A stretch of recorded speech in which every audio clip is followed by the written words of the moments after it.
Hey there guys, welcome back to another video. Today I'll be showing you how to use Canva's Magic Eraser tool in a pretty easy process.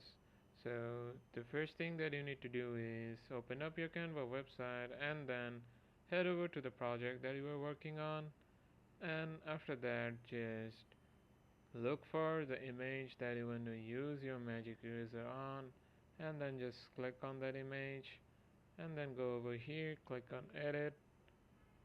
So after you click on edit, you can find the magic eraser here, as you can see. So it's under the Magic Studio option. So here's the magic eraser option. So just click on it, and you would need the Canva Pro subscription for that. So make sure you have the Canva Pro subscription in order to use the Magic Eraser tool. So that's it with the video guys. I hope it helps you. Thanks for watching and take care.